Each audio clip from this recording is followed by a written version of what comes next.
Good evening. My name is Habib Balian, and I'm CEO of the Foothill Gold Line Construction Authority.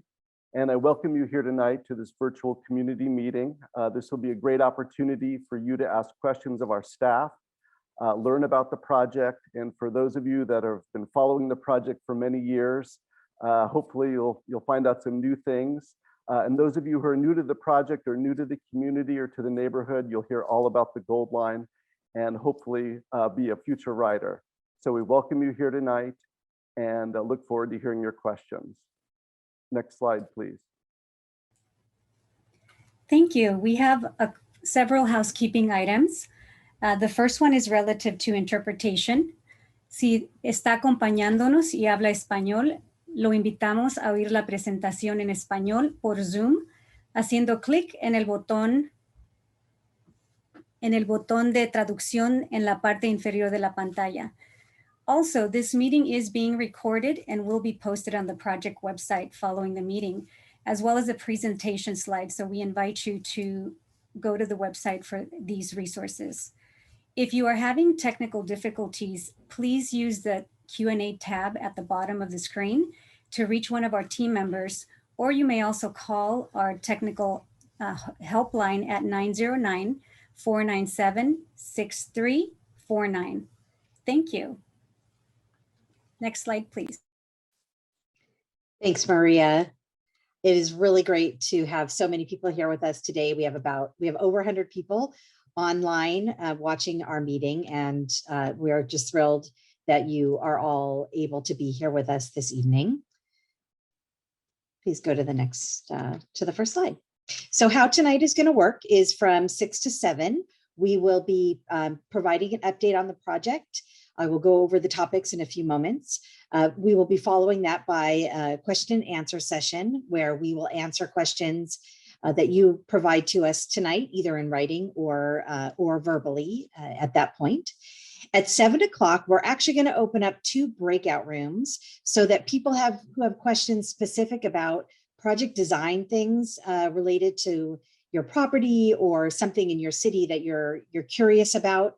Those rooms will be available to you, and there'll be one room dedicated to questions in Glendora and one room dedicated to questions in the other 3 cities, San Dimas, Laverne, and Pomona.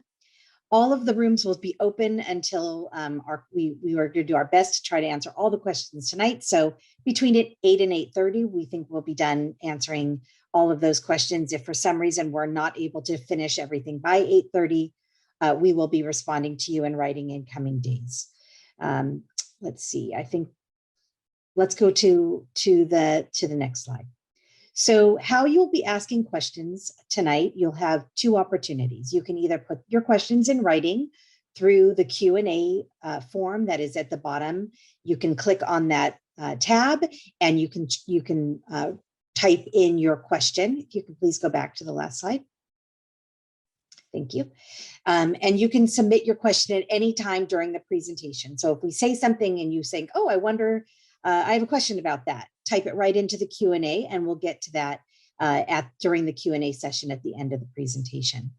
Also, during the Q&A session, if you would prefer to ask your question live, we will unmute you. You'll raise your hand and we'll unmute you, and you'll be called upon in the order that you've raised your hand to ask your question live. And again, as Maria said, if you're having any technical difficulties tonight, this phone number is available, or you can also let somebody know in the Q&A.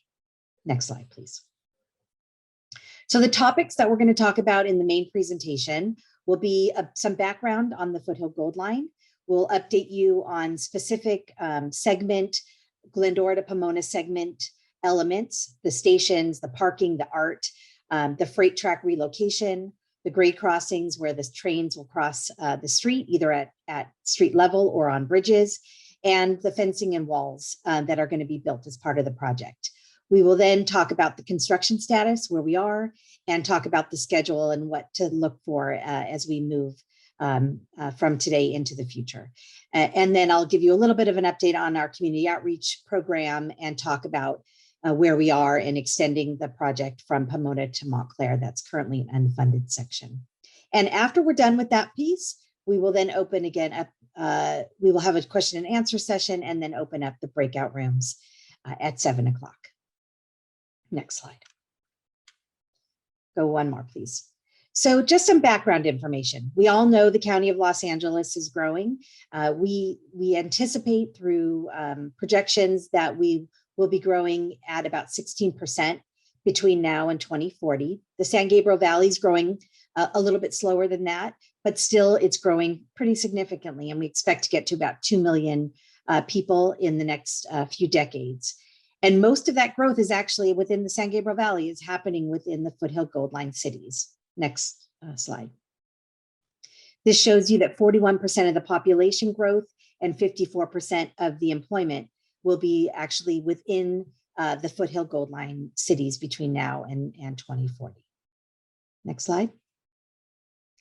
And we all know this. We haven't been seeing it as much lately because of COVID, but it will get here again. Through our corridor, we have studied and we see that about 3 million trips are happening within and around our corridor every single day, and only 3% of those are happening on transit right now. Next slide.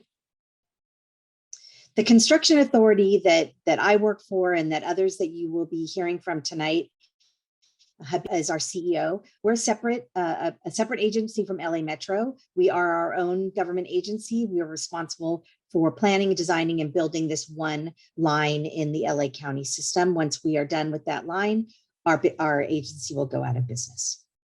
Next slide. This is our board of directors. You may recognize some of them as city council people within your cities. They represent different corridor cities. Our chairman is the mayor of Pomona, for instance. Our vice chair is councilwoman in Laverne. Mendel Thompson's a councilman in the city of Glendora. Ed Reese is a councilman in the city of Claremont. So lots of local officials on our board. Next slide. We believe very strongly in working closely with our corridor cities. And so all of our cities are part not only of our board, but also Joint Powers Authority Board, which is made up of elected officials of all of our cities. And we have a technical advisory committee also made up of staff from all of our cities that we meet with regularly to get their input on the project. Next slide. We're building the project in 3 phases. So the entire project that we're responsible for as an agency, it started at Union Station and it goes all the way out to Montclair. That's our legislative responsibility. We built the Union Station to Pasadena segment that was completed on time and under budget back in 2003. We then started the planning work to go from Pasadena out to Montclair. We built the Pasadena to Azusa segment that opened in 2016. We completed it in 2015. And we broke ground on this last segment of the line from Glendora to Montclair in December of 2017. Next slide.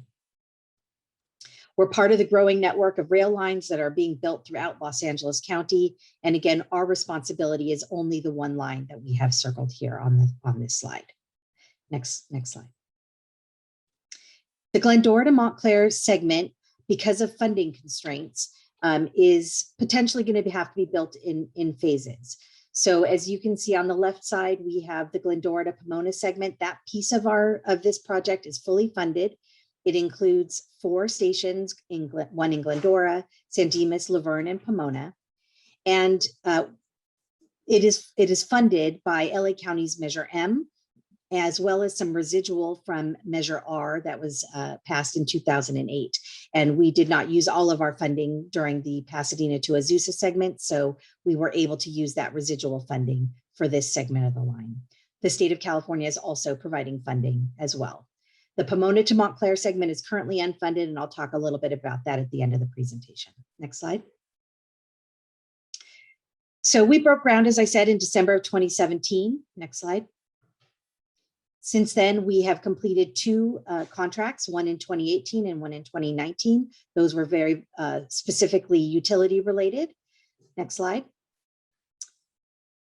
And in October of 2019, we hired Kiewit Parsons, a joint venture. They are the design build team that is now responsible for completing the design and building the project from Glendora to Pomona, and potentially, if we are able to get the funding in time, all the way out to Montclair. Next slide. Tonight, we're really going to focus on Glendora to Pomona because that's where we're under construction and that's the part that's fully funded. So this overviews the scope of the work that Kiewit Parsons is building and talks about 9 and 1. It's over 9 miles of a segment.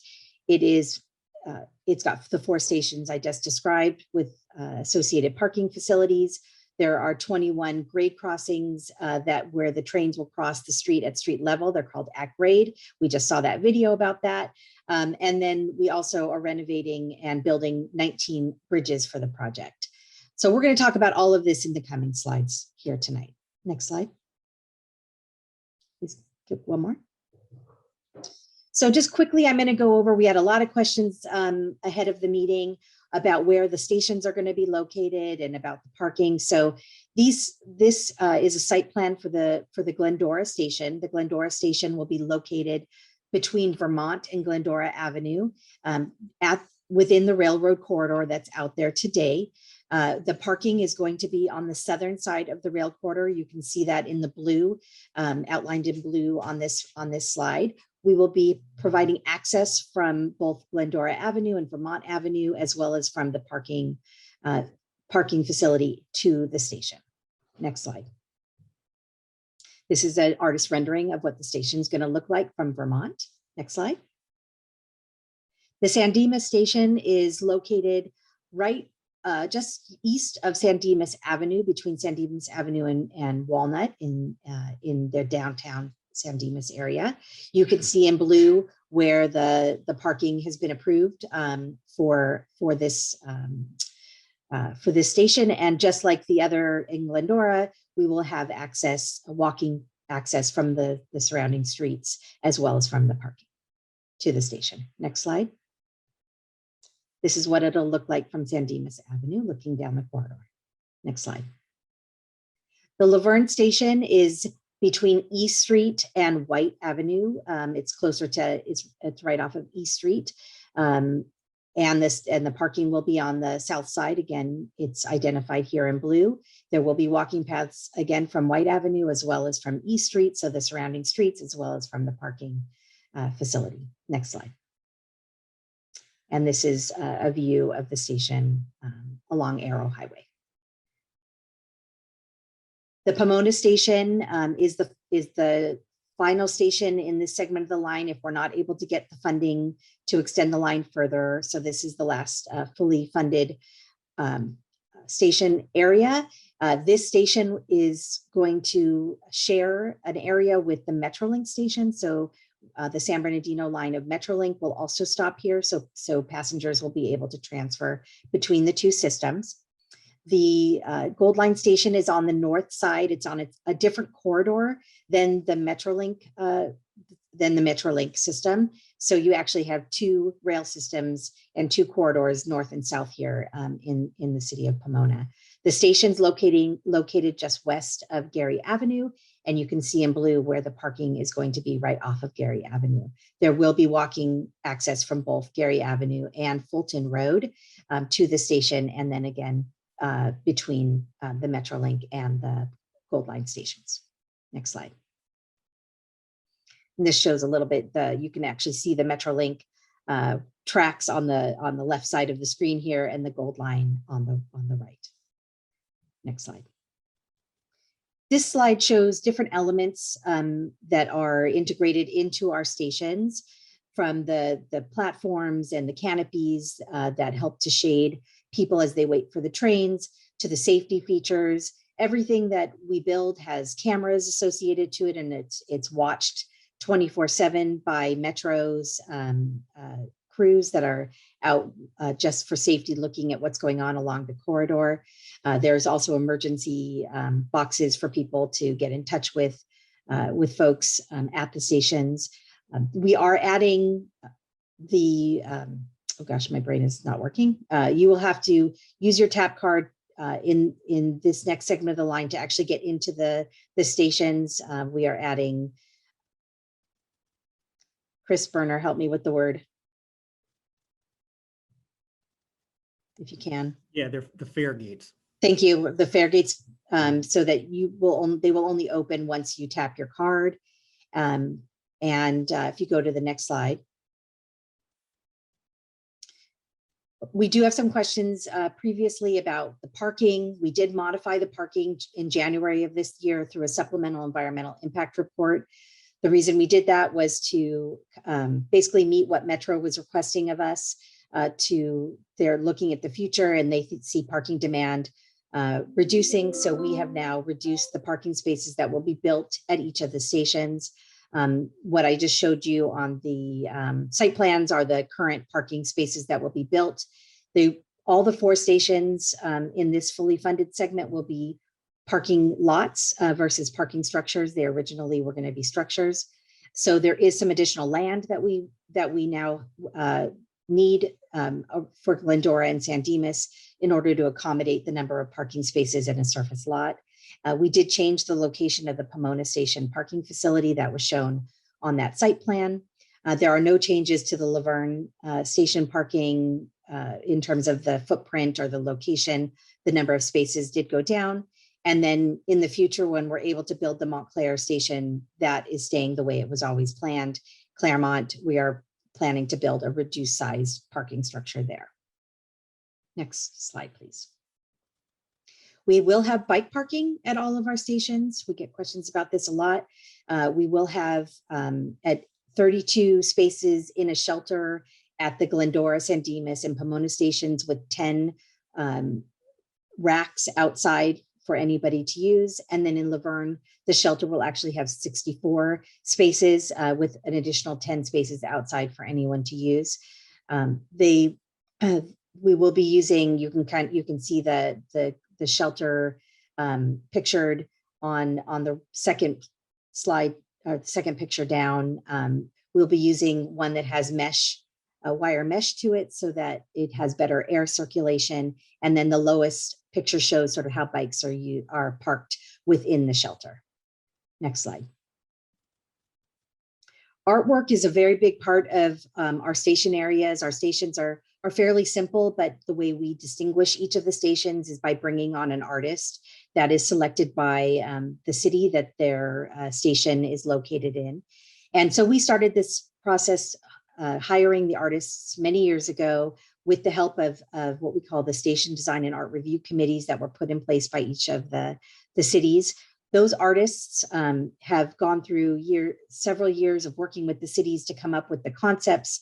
Those artists are now part of the design build team, and they're now working on getting their artwork prepared for the stations and fabricating, getting ready to fabricate that artwork. So I'm going to quickly go through some slides on the art for each of the stations. In Glendora, Michael Hillman is a local Glendoran resident. He grew up here and he is the artist for the Glendora station. The next 2 slides show what he's planning on. Keep going, please. He's going to have 8 columns with tile on it that will be specially made to represent some of the flora and fauna in the city of Glendora. Next slide. And then he's also going to be doing some hand-painted tiles for the bottom of the canopy, the columns within the canopies on the station platforms. Next slide. In San Dimas, we have an artist team of Eugene Daub and Ann Olson Daub. Next slide. They're going to be also kind of representing the different wildlife that lives in the city of San Dimas by creating wonderful tiles also on the bottom of their canopy column bases. And then next slide, they're also going to be developing sculptures that are walking stick themed sculptures that will be also on at the station. Next slide. Blue McWright is the Laverne artist. Next slide. And she is using the themes of water and citrus, the citrus ladders that were used back when this whole area was filled with ranches and citrus orchards. And so you can see on the left, she's going to be creating these statues of the ladders with the water feature, which is the curving the curving pattern that will be on those. And if you go to the next slide, there'll be three of these, and they will be pointing to the landmarks in the community, downtown Laverne, the University of Laverne, and the Fairplex that'll be right across from the Laverne Station. Next slide.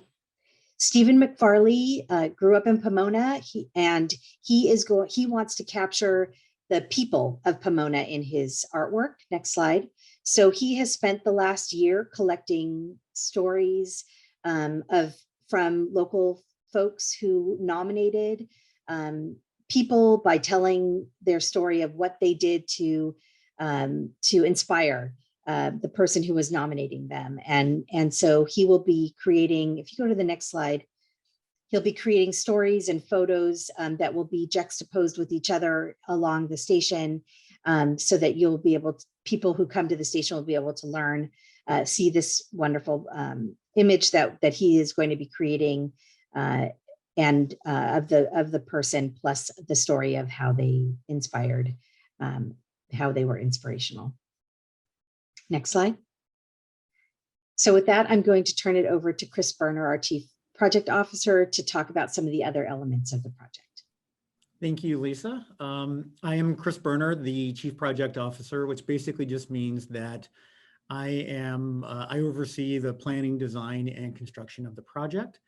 The project from Glendora to Pomona, as many of you probably already know, has an operational freight track that runs that entire distance. And we're going to modify that freight track. Unfortunately, it's built in the middle of our right-of-way, and there's just not enough room on either side of that freight track to build our light rail system. So what we have to do is relocate the freight track to one side of the corridor or the other to make room for our light rail tracks. And that is the majority of the work that you see going on right now. Next slide, please. Our contractor, it's a Kiewit Parsons joint venture. We also call it KPJV for short. They've created a phasing plan for relocating the freight tracks. They've coordinated with BNSF. They're the company that operates the freight train. And SCRA is the dispatcher of that freight train. The freight track is going to be relocated in 3 different freight rail track shifts. The first is going to occur in the next few weeks, and then the remaining 2 will occur by the end of the year. Next slide. BNSF trains can operate up to a speed limit of 40 miles per hour. They typically do not operate that fast. The Gold Line trains do have a maximum speed currently of 55 miles an hour. Metro is looking at possibly increasing that to 65 in certain locations. With the project, we're building a brand new train control system for both the light rail and the freight track. And the tracks, both the freight and the light rail will share tracks at grade, except where the light rail system is grade separated, and that's at Foothill and Grande, Lone Hill Avenue, and Bonita and Cataract. Next slide, please. Next slide, please. I'm going to talk about the grade crossings. We generally classify the grade crossings in 3 different categories.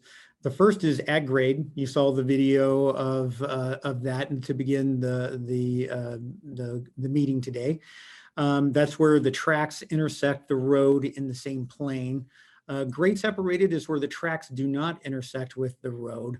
On our project, the light rail is lifted above the roadway. And then the third type is pedestrian crossings. These are points where pedestrians cross the tracks. Typically, we have these at the stations where people can access the stations by crossing the tracks. The California Public Utility Commission regulates these crossings. We cannot add a crossing or modify a crossing without their approval. Next slide, please. This is a list of the major street crossings. These are mostly at grade, as you can see from the list there. I'm not going to list all of them here, but there are a number of them. We are working on these grade crossings right now. We've completed about 30% or so of them. We're making good progress. Next slide, please. At these crossings, we ensure safety through what we call grade crossing safety equipment. We use the latest safety equipment that we've used on the Pasadena goal line, and then also the segment that we just recently built from Pasadena to Azusa. They include exit gates for vehicles and pedestrians, raised medians, new red curb in certain locations, turn restrictions from driveways adjacent to the grade crossings, and a lot of signage. Next slide, please. This shows a typical layout. You're looking down, it's a plan view, so you're looking down on it from up in the air. And the roadway goes across the tracks. The roadway is going from left to right. The tracks are going top to bottom.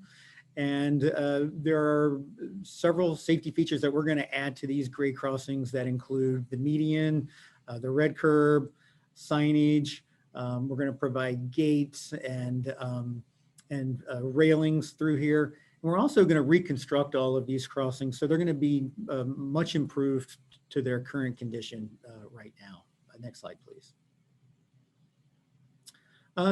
We also have a large number of grade separated crossings. From the segment from Glendora to Pomona, we have a total of 19. 10 of those are light rail crossings, 7 are freight, and 2 are retaining wall structures underneath existing bridges. Of these 19 bridges, 17 will be new, 1 will be a total replacement, and 1 is a modification of an existing structure. Next slide, please. This shows a list of the structures other than those 2 retaining walls that I talked about. The main bridges are there in yellow. Those are the big bridges, the new bridges, and I'm going to describe those a little bit later in this presentation. Next slide, please. When we design these bridges, we follow all of the applicable governmental requirements, including Metro design criteria, Metro standard drawings, SCRA standards, Caltrans standards, U.S. Army Corps of Engineers standards, and the Los Angeles County Flood Control District. Next slide, please. This shows the bridge at Foothill Boulevard in Grande in Glendora. This is at the top you see an elevation of it as you're driving on the road, and the bottom you see a plan view of it looking from up in the air down, straight down onto it. We're going to have a lot of architectural features to all of these bridges. We're going to have a custom pattern on the concrete barrier. We're going to have architectural lighting on it. We're going to have a custom pattern on the superstructure, the bridge girder, and we're going to have custom pattern on the bridge abutments. If you look down in the lower picture there, you'll see what we call a plan view of it. It's as if you're in a helicopter looking down at the intersection there. And you can see that the freight will remain at grade. There's as I said, there's an existing freight throughout the entire alignment. This one is at grade here. It will remain there. We are going to relocate it and reconstruct the intersection, but the light rail will come over a bridge over the intersection. Next slide, please. This shows a rendering of it. It gives you a good idea of what it will look like when the project is built. Next slide, please. This is another angle of it. This is looking east. Next slide, please. The other one was looking north. Sorry about that. Next slide, please. We also have a bridge going over Route 66. It is currently a grade separated freight right now. This bridge is going to be essentially the same design as the previous bridge. The 3 in Glendora have generally the same architectural treatments. It will have, once again, the custom pattern for the barrier, the custom pattern for the bridge column, and architectural lighting. Next slide, please. This is the Lone Hill Bridge, also in Glendora. Once again, it has the same architectural features that you see there in the upper picture there. The lower picture is, once again, it's a plan view looking down onto the crossing there. And it's a little bit hard to see, but the freight track is at grade there right now. It will remain at grade. It's the orange color track there. And you'll see that it shifts from what is the south side of the alignment to the north side at this location. So up until this point, from the beginning of the project in around the Citrus area in Glendora to Lone Hill, the freight track will be on the south side of the light rail, but moving to the east of Lone Hill Boulevard, the freight track will be to the north of the light rail. Next slide, please. This is a rendering of it. Once again, has the same architectural features as the other bridges. This is looking north towards the mountains. Next slide, please. The final structure that I'm going to talk in detail about is the Bonita Avenue Cataract grade crossing in San Dimas. This grade crossing is a little bit challenging from a geometry standpoint for us engineers that have to work on this grade crossing. So we're going to realign the intersection a little bit. You can kind of see to the left, the Bonita Avenue roadway is going to bend down towards the south a little bit. And that improves the geometry of the intersection and allows for a shorter crossing, shorter pedestrian walking distance, shorter freight track crossing distance. And once again, the freight track is at grade at this location currently, and it will remain at grade, but the light rail will come up and over this intersection. Next slide, please. This gives you an idea of the architectural features of this bridge. We're going to have a sign that says San Dimas on both sides of the bridge. We're going to have Bonita Avenue custom lighting that will be there. You can see that in the picture there in the upper right-hand corner. We're going to have brick veneer on the abutment, and there's a recessed area in 4 locations of the bridge that the city is going to provide artwork that we'll put in that recessed area. Next slide, please. This gives you, this is another rendering of it. It gives you a good feel for it. This is looking east. Next slide, please. And this is looking west, same bridge. Next slide, please. The fencing and walls. Next slide, please. We have to have fencing throughout the entire project to protect our right-of-way from trespassers. We don't want anyone getting in the right-of-way because it's a dangerous place to be. Throughout the vast majority of the alignment, we have what's called Metro Standard wire mesh fence. It's the standard fence that we have used on all of our projects, beginning from downtown Los Angeles out to Azusa now. We're going to continue that on. You can see that the best picture there is the lower picture there. It gives you a good idea of what it's gonna look like, and that's going to protect our right-of-way. Next slide, please. In the station areas, we're going to have the Metro Standard picket fence. Once again, it's the same thing that we have on all of our stations throughout the existing goal line from Union Station to Azusa. Next slide, please. We also have a lot of retaining walls on the project because when we come in and we expand the right-of-way and we add those 2 light rail tracks, it results in needing retaining walls. Retaining walls just retain earth. We have more than 24,000 linear feet of concrete retaining walls. This design element has been integrated into these walls. We brought on an alignment artist, and we spent a lot of time working on this, and you'll see the pattern right there to the lower right-hand side. It's a citrus theme pattern that we have. Next slide, please. We also have a lot of retaining walls on the project.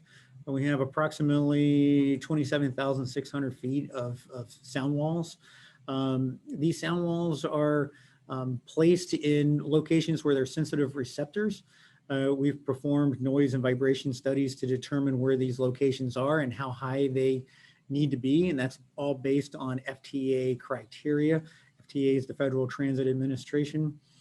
The height of these sound walls varies from 3 foot 7 inches to 17 feet above top of rail. And they're generally located at the right-of-way line or 10 feet away from the center of the track. And once again, we had a citrus-inspired theme for the design of those sound walls, and you see it there in the lower portion of the slide. Next slide, please. At this point, I'm going to turn it over to Jeff Roland. He works for the contractor that's building the project, and that's a joint venture of Kiewit Parsons. So Jeff? All right, thanks. Well, hello, and as he said, my name is Jeff Roland. I'm the Community Relations Manager for the Design Build Contractor.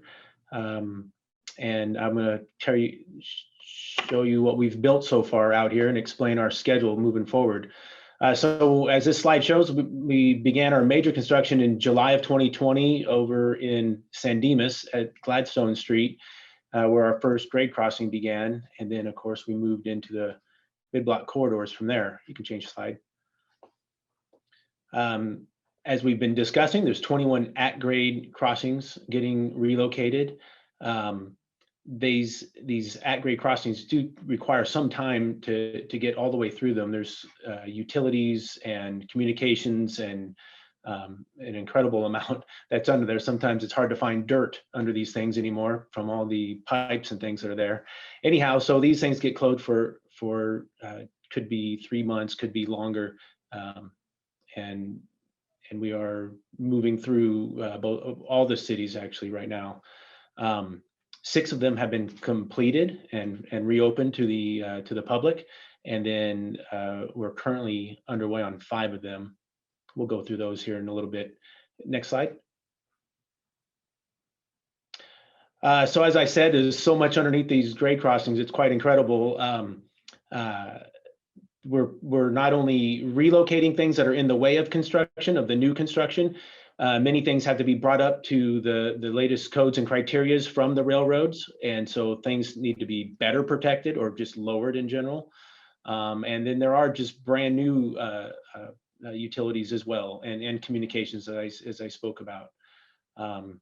One of the other things you'll see out there as you're going through these areas is third-party utilities also have to get out here in front of us. Well, I'm trying to get them here in front of us so that it doesn't slow down our construction. And that would be companies like the gas company, utilities like Edison, Frontier, Charter Communications, people like that. So they also have work to do at these grade crossings. Next slide. Our bridges, these are pretty impressive to see get built. I'm very proud to see them as I walk by and see progress on the project. There's a total of 19 bridges. We've kind of talked about that already. These are a couple pictures, and you may get to see them as you're driving by some of these locations. Many of them are spanning these washes. That's the large drainage channels where there was a bridge going right down the middle. We now have to build 2 more right next to it. I'd say you're seeing right now some of these couple pictures right here had the freight train running right down the middle. We are currently under an outage that has allowed us to really speed up the progress on these bridges, and so we're very fortunate for that. You can go to the next page. The Glendora Station Underpass is underway. So we like to call this the pedestrian undercrossing. So this is where at the station platforms, where we're able to cross under both the live freight train, we say live freight, but underneath the freight train, as well as one of the light rail tracks. And then you walk up the ramp and you end up in the middle of the station platform. And that way you're not crossing at a grade crossing that has the arms that drop down and you have to wait for the trains to pass by.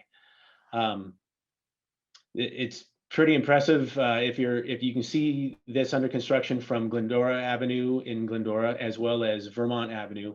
And this is how you get onto the platform if you were walking there from Glendora Avenue. Next slide. So as Chris was saying, we have to go remove the existing freight track first in order to make room for the light rails. So again, during this outage that we have, and that outage is basically a deal we've worked out with the brewery that's out there in Irwindale. You can see off the 210 and the 605 freeway there. So they weren't going to be taking deliveries for about 3 or 4 months. And so we worked out a deal that we said, okay, well, don't take deliveries. And we got to spend a lot more time out here without the trains going by, not to mention make more room for construction. So that's about to end here. They gave us, I think, 3 months, and then we got it extended to 4 months, but it's up. They need it back. And so on June 1st, we have to have all the track that we removed through Glendora replaced. Next slide. And we put out, as Lisa was speaking about our community outreach, so we put out this notice where we could, just to explain to people, you know, you haven't seen a train go by in at least 4 months, and people might get a little just used to not having that around again. So we just wanted to put people on notice. They're going to see trains again. If you see the flashing lights, it's because a train is coming. It wasn't a malfunction. The trains are going to be live again on June 1st. Next slide. So our progress, we're doing really well. Our design progress to date is at 90%. So again, this was a design build project, which allows us to basically progress portions of the design that we needed to start first. So that's underground, utilities, these grade crossings, while other portions can come later and still meet our schedule. So the design is 90% complete. The freight track relocation is 33% complete. Now we're getting a good head start in about half of the project with this freight track relocation in Glendora. But overall, we're about 33% complete. And then the grade crossings reconstruction is roughly 30% complete. As we were saying, there's 21 total grade crossings. We said there were 6 that we've turned back, opened back up, and we're currently got 5 under construction. So that all sounds right. Moving to the next slide. The overall progress is 33%. So we're a third way done. Now, a lot of you driving by might not look a third of the way done, but again, that does include all the design work, nearly a year of design work that we performed before anybody saw us out in the field doing construction. Next slide. The project schedule, everyone's favorite. Next slide. So, Kiewit Parsons provided what we call the baseline schedule. So we all agreed on that. We have a good plan. It can be met. We can meet the deadlines that the Gold Line has set out there for us, and that is to be substantially complete by January of 2025. We're basically forecasting right now a completion date of 3 months ahead, and so that's good. We always keep striving to turn over projects early, and it also helps if you plan to get done early. Anything that comes up along the way, hopefully we can overcome that and still finish on time. Next slide. So we put this kind of a summary together of what the major things that make up the project to turning it over. So pre-construction, that's kind of the design work. We go out, and you saw us for almost a year doing potholes in the street. That's where we go out and dig a small hole over the top of utilities to get information to then come back and enter that into our design. And so we have design work going on, and we'll continue through the middle of this year. So we are, like we said, 90% complete. So that's lining up correctly. Construction, again, we started in July, and the major construction will go on through early 23. As we talked earlier about the freight shifts, the freight track shifts, these are all very coordinated events so that we have the work completed far enough to allow the freight track to be in the new alignment as it goes through these grade crossings. After that, the major construction, we have to start testing. Miles and miles and miles of wires are controlling and providing signals and all the safety features and just absolutely everything. It takes almost, well, actually over a year from the time you start testing to the time the last of the tests are completed to be able to turn this over as a functional project. So that's the substantial completion. And we note there that substantial completion is once we've completed testing, proven that the installations are correct and they function properly. And at that point, KPJV basically turns that over to the Gold Line. The Gold Line will then turn that over to Metro for pre-revenue testing. And that's where they're training their employees. I call them the conductors. I don't know if that's what they're called anymore, but they'll operate the trains and get used to running the trains, approaching the different grade crossings and getting very familiar with the system. You surely wouldn't want to get on the train with no practice runs by everybody.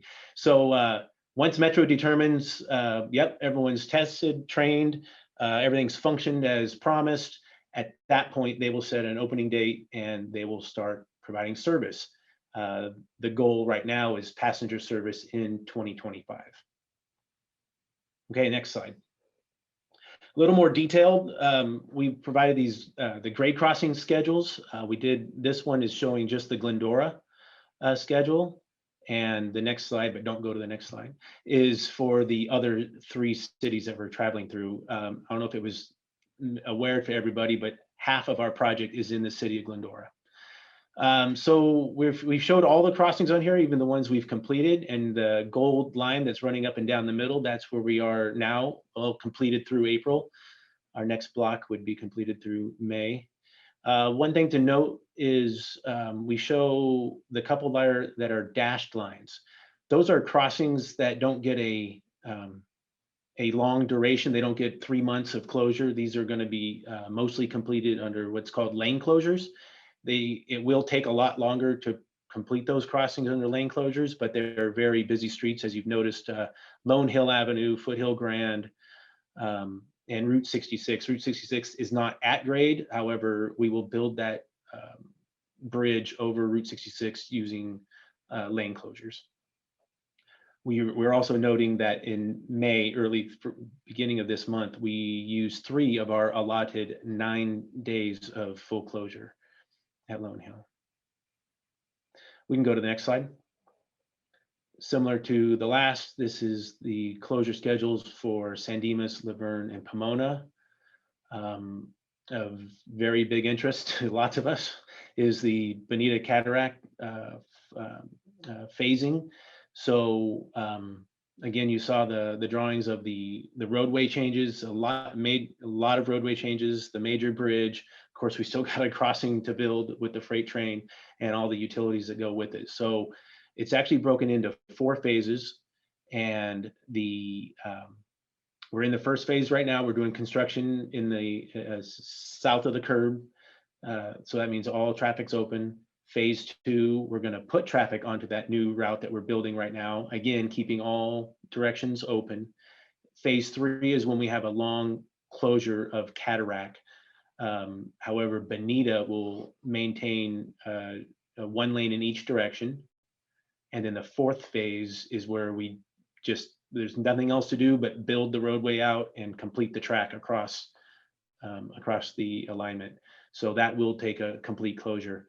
We've been working really closely with the city of San Dimas and coming up with viable ways to keep the businesses open and keeping access to all the businesses, everything from parking to drive-by access to the businesses.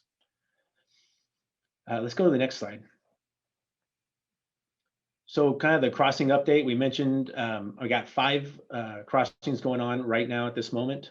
Euclid Avenue, E Street, Vermont Avenue, Pasadena Avenue, and Lorraine Avenue.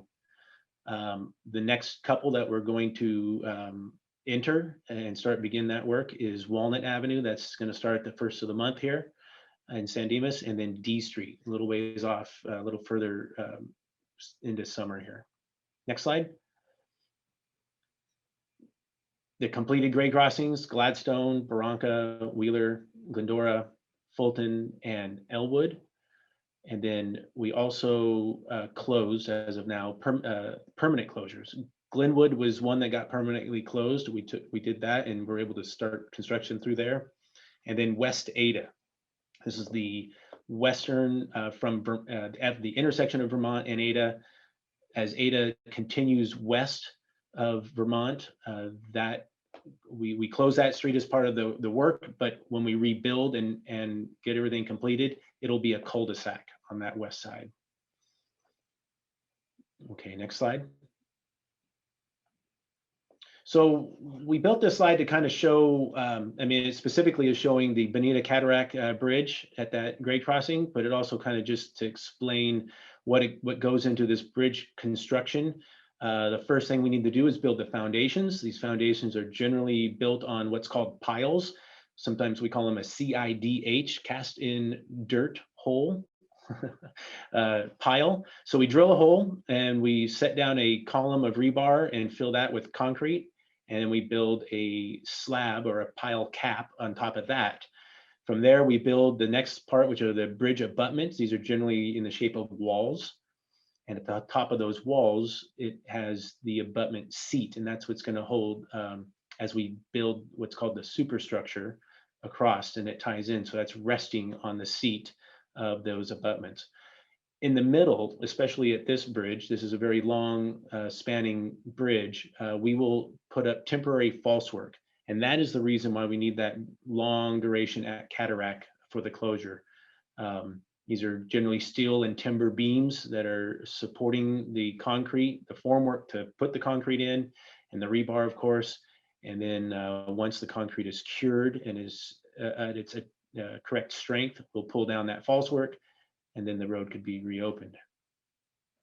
As we mentioned at the very beginning of the presentation, all these slides are going to be on the Construction Authority's website.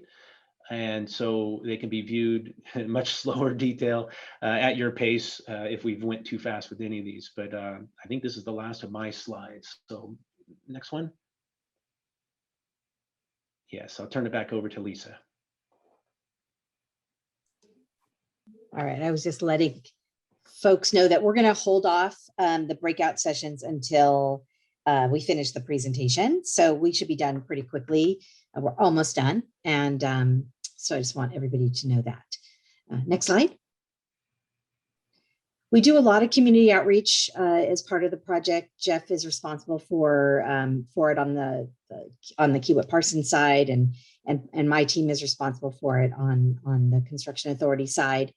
So if you want to know what's going on in your neighborhood, it's pretty easy to stay connected. We have an interactive construction map that each of your cities actually have links to, and you can see what's happening now and what's coming up.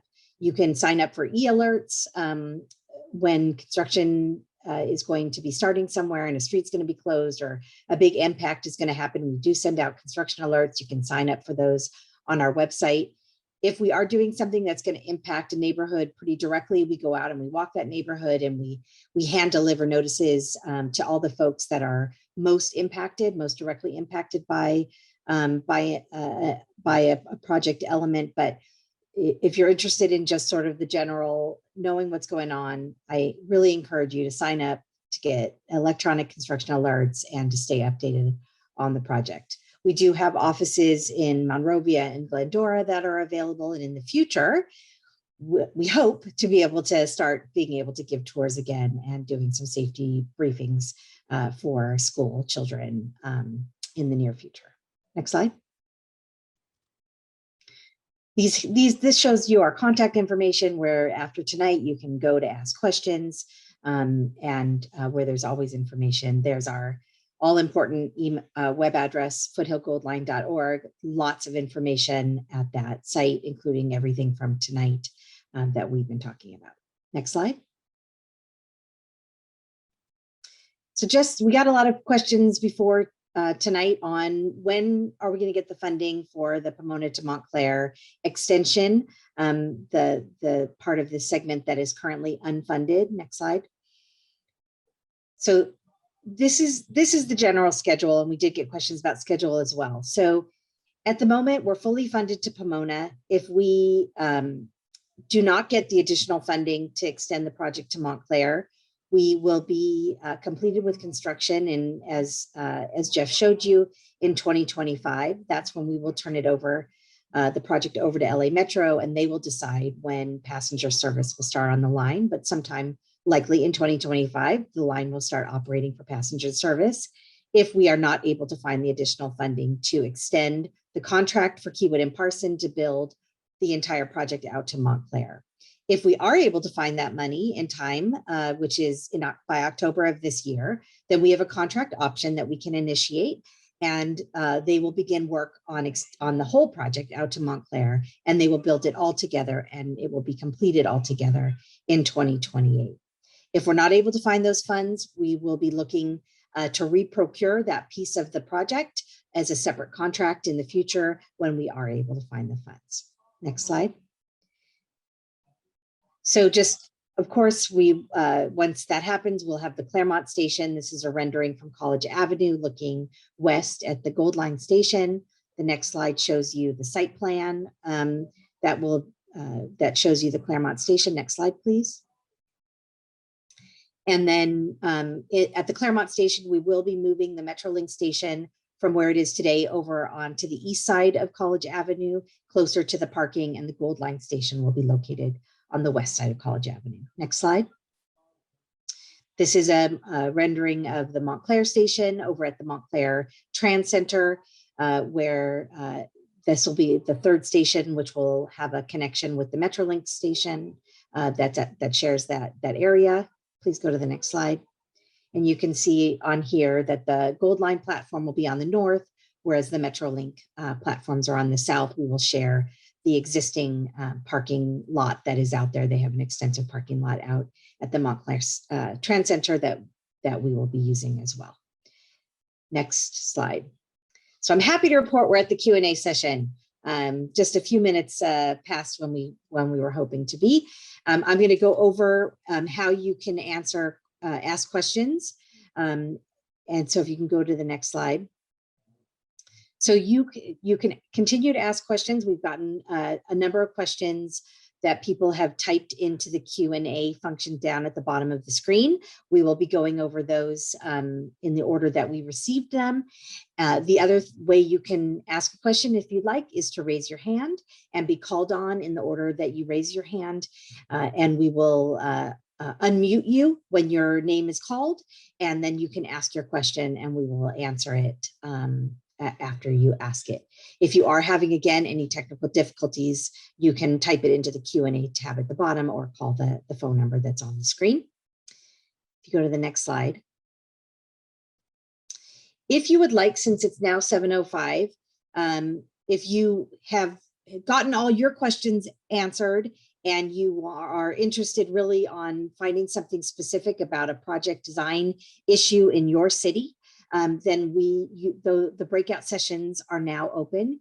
They will stay open. So if you want to stay here for a little while and listen to some of the Q&A session before you move into the breakout room of your choice, you can do that. And you can also move between the rooms.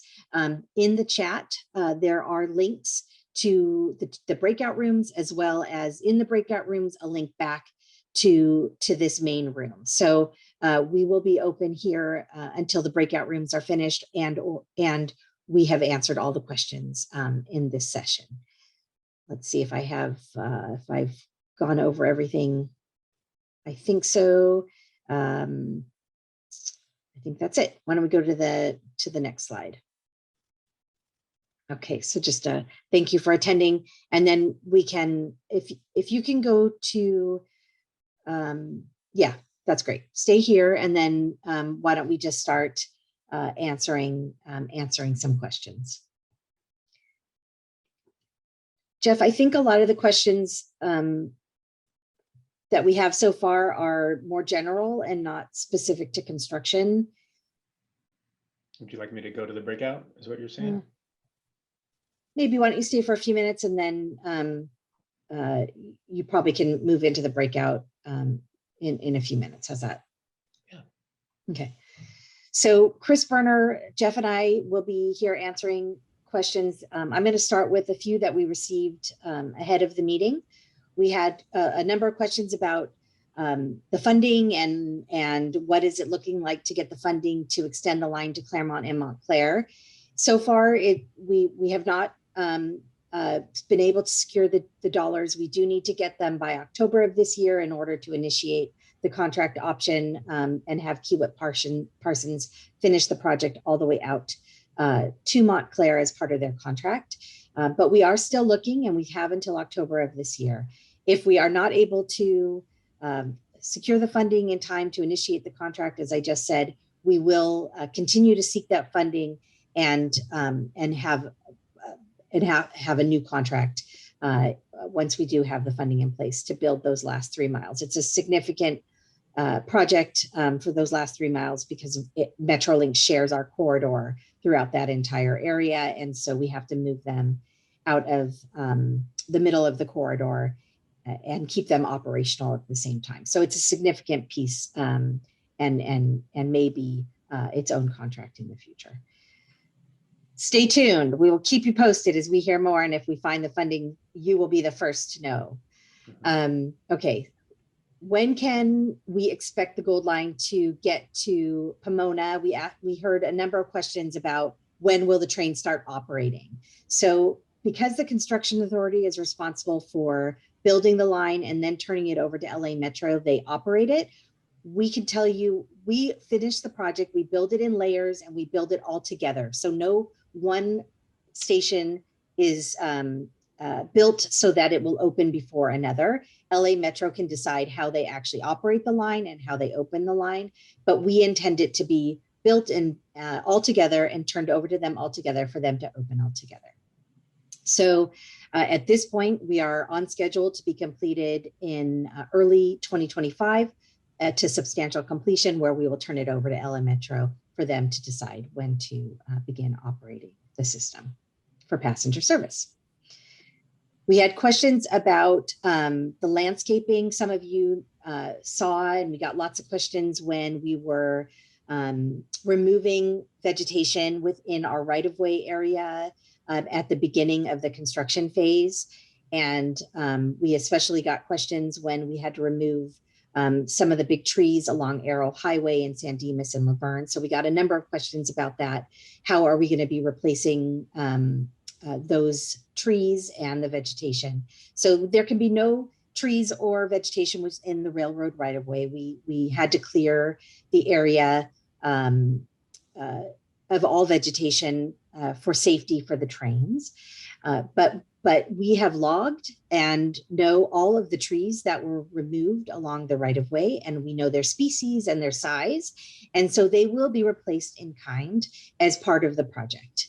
Along Arrow Highway, we actually will be able to have an area along Arrow Highway that once we're done with the project and we've completed all of our infrastructure placement, we will be able to actually put some more trees along Arrow Highway. Unfortunately, we had to remove the trees that were out there to put in all the infrastructure that's underground as well as above ground, much of which it's a little hard to tell when you're just viewing the construction from the roadway. Chris, do you have anything to add about that? No. Okay. Will you just chime in if I'm saying something that you want to add to, or Jeff, you too? I can't, let's see if I can see you both. So, or just do something, raise your hand or something, and I'll see you. Okay. Okay. The next question that we didn't talk about was how many trains a day are going to be running on the Gold Line. So we build the project for about 200 trains a day in each direction to run at when the system is at maximum capacity. Is that right, Chris? That's right. Yes. Yeah. So that's about 7 minutes every train about every 7 minutes during peak periods, and then about 15 minutes during off-peak periods. So the trains will be coming by that often when it is in its maximum capacity, or at the maximum number of trains operating on the system. All right. We got a question about raging waters. I'm sure everybody wants to know, will they be able to get from the San Dimas Station to raging waters when it's 103 degrees out here? And will there be a shuttle that takes them there? We are working with Foothill Transit and with other service providers to look at the system once it's built, we want them prepared and thinking ahead of time how they will reroute and create shuttles to help people get from the station to and from the station and to destinations within the corridor cities. So we are working with the service providers in the area already to start thinking about it, but they will make those decisions as the system is closer to being in operation. Chris, again, do you have anything to add on that? No, that was very well said. Okay. Let's see. People were asking about the noise of the trains as and of the system as trains cross streets at these at-grade crossings. You saw it a little bit in the video. That very much is what the Gold Line trains sound like when they go through a crossing. They have a quacker. It's where many of us live along this corridor, and we hear the Metrolink horns. Those are much, much louder, and the BNSF horns, of course, those are much, much louder. Those trains are heavy diesel powered trains, and they are required by the Federal Railroad Administration or Federal Railroad Agency to have a horn at a certain level for safety. Because light rail is a very different system, it's much more able to be adapted to the environment and slow down. It doesn't go as fast and it's lighter. They have a quacker. And so only in emergency situations do they have a louder horn that they have at their ability for the driver to actually use an emergency horn, but that is very rarely used. It's only in emergency situations. So what we have been able to do in terms of reducing noise levels at crossings for surrounding neighbors is the California Public Utilities Commission has agreed to allow us to put shrouds on the bells at the crossings so that the bell sound is directed down to the street crossing when the train is coming. And when the when the gates are down in horizontal position, the bells will actually stop ringing. And that will occur at all crossings where there are sensitive receptors like homes near the crossing. And so I hope that answers that question, but Chris, let me know if you have anything to add on that. No, I think that's good, other than the freight train will continue to sound its horn at the crossings, Yeah. but currently it's one round trip train a day in the middle of the day. So, and they also will have to honk their horn at their normal level. So only the Gold Line trains are able to use the quacker and also stop the bells. The system is obviously very sophisticated when we leave it. So it knows whether a freight train is coming or the Gold Line train is coming, and it can distinguish between that with the bells. Let's see. Some people asked about security, and I didn't do a very good job explaining the security measures that are at the stations and at the parking facilities. Do you want to go over that a little bit, Chris? yeah, so as you mentioned, there are a lot of CCTV cameras on the station and in the parking areas. There's 24-hour coverage of the entire area. There's also phones for if someone needs help or assistance, there's phones there that people can use. The system is also patrolled by a police force that is contracted by Metro. So there are a lot of security factors. We also design security into the project as much as possible, trying to eliminate concealed spaces where people can hide, that kind of thing. So security is very a top priority for us in designing and constructing the project. We have a fire life safety and security committee that oversees that and helps provide guidance in that area. How about the bike structures? Do you know how those work? I don't. I know Tanya might be available to answer Yeah, that question. Tanya appears to be here. I think she can answer it better than I can. It'll be similar to having a tap card to access a station, but you need to register for the to be able to park in the Metro shelters. They are secure. So it'll be a similar card that you register with Metro to have and access to be able to park there. There will also be 10 racks that are available to all at the station entrance at each station. And then the bike shelters will also have lighting and CCTV cameras. Okay, thank you. Let's see. Do you want to ask, is there anybody holding up their hand? I see a couple. So do you want to call on Matt Lyons? Matt, you want to ask your question? We can unmute. You might have to unmute yourself on your end too.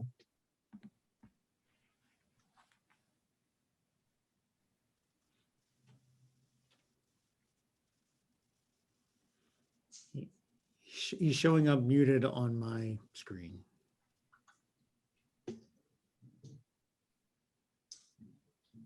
Nancy, can you unmute Matt, or does he have to do it on his end? Yeah, I asked him to unmute, but it looks like he lowered his hand. So it Oh, might have okay. been an accident. That's right. Sorry about that, Matt. Okay, so how about David Ramirez?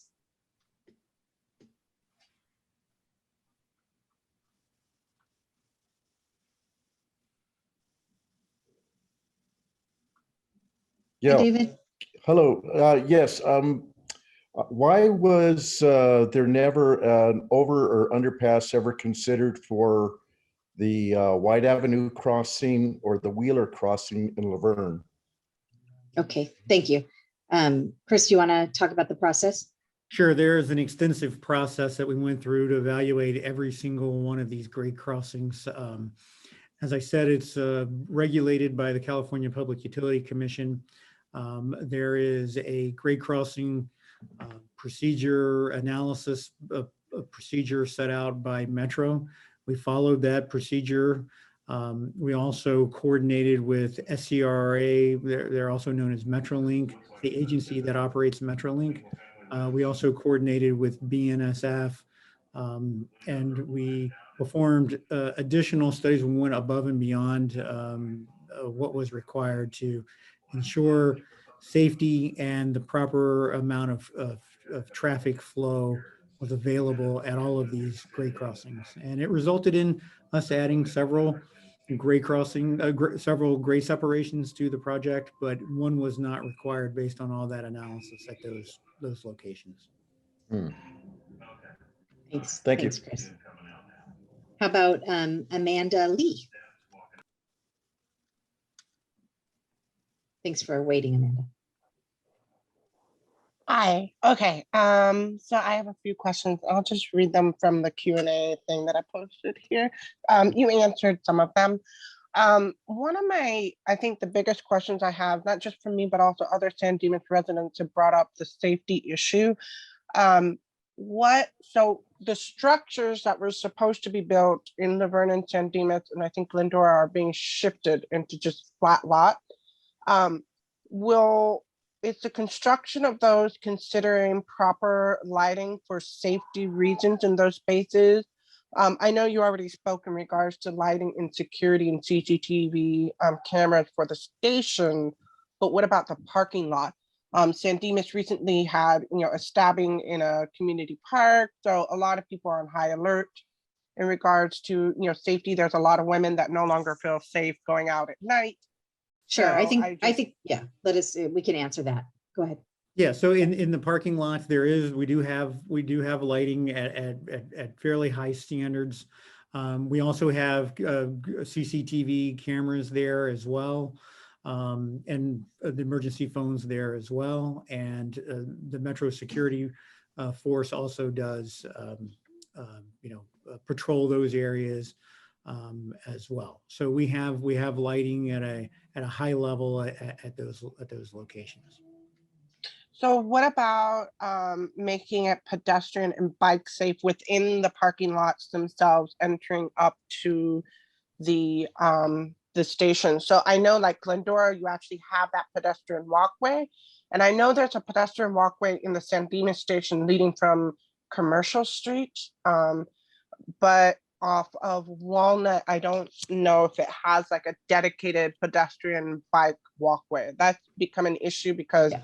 All San of Dimas our, doesn't have the bike lane. So yeah, I mean, and when we went over the site plans, and those are available to you in the fact sheets that are in the chat that you have links to, all of our stations are going to have walkways from the surrounding streets as well as the parking to the stations. So you will be able to walk from the surrounding streets as well as from the parking facility over to the station. So we're making improvements.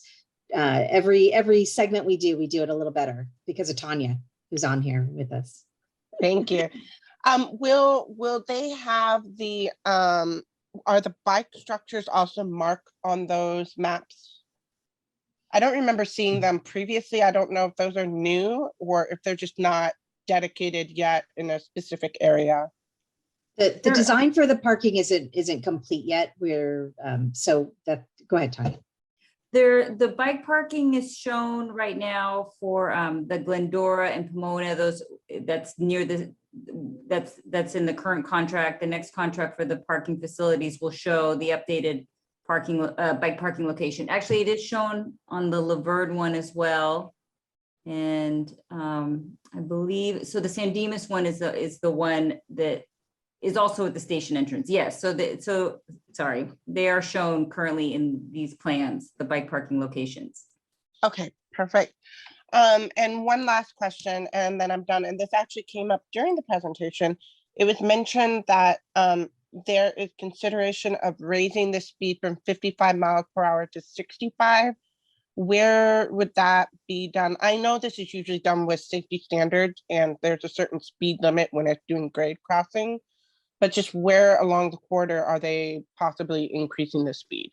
They would only look at areas where there's long stretches of track between what we call exclusive areas that have no grade crossings and that kind of thing. So it's generally in like on the existing part of the goal line would be the I-210 segment is just an example.